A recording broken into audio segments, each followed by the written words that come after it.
Hi everyone, Chris here, and today I want to continue talking about leadership in instructional design. And specifically today, I wanted to talk about motivation. If you're an instructional designer and you find yourself with a team, you may or may not have formal authority. And honestly, formal authority is not very motivating. So today I want to talk about what actually is motivating to members of your team and how you can best motivate people to do the things that you need them to do. So one of my favorite books on motivation is a book by Daniel Pink called Drive. It's about the things that drive us. And knowing what drive people can make you all that much more effective. Essentially, the premise of the book is that money, while important, is not the primary motivator of people. Essentially, if people are paid enough that money's taken off the table, then they want something more, something different. More money doesn't help motivate people anymore.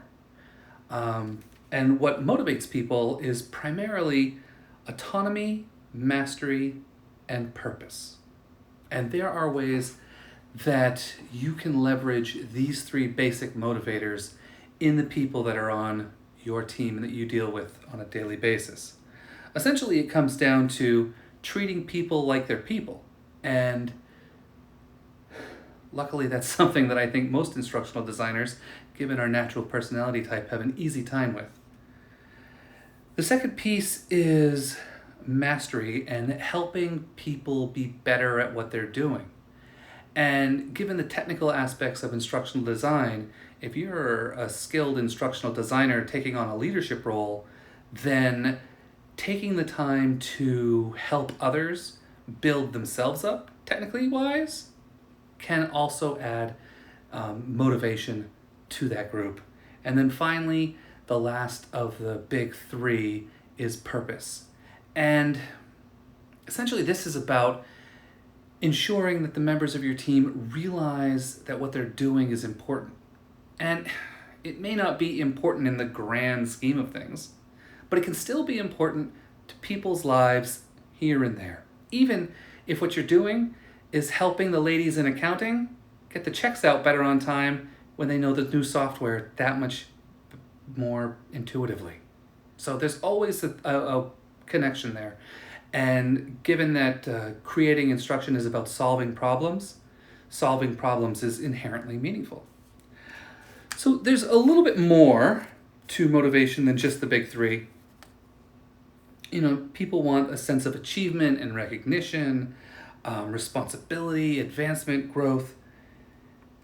And really what it comes down to is that everyone's different. And their behavior is driven by their values. And essentially a value is what you value. And everybody has different values.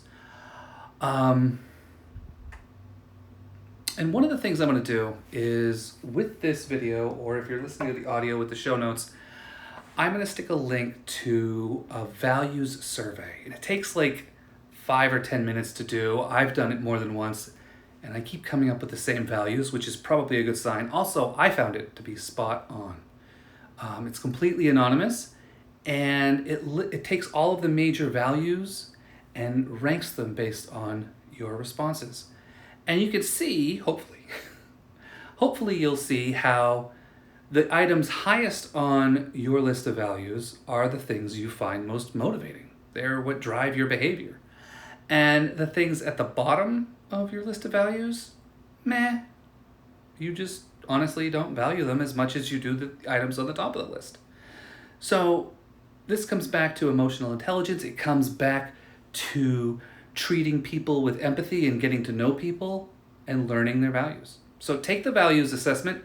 In another book I read, it might have been The How of Happiness or The Happiness Advantage. It was one of them, one of those two. It talked about how if you focus your own life on the top values you have, you end up much happier. So it's a double bonus in taking this assessment. So take the assessment for fun and consider how you can offer things to the people you work with that they value, their values, and then also work on autonomy, mastery, and purpose, and how that can drive behavior and help motivate people.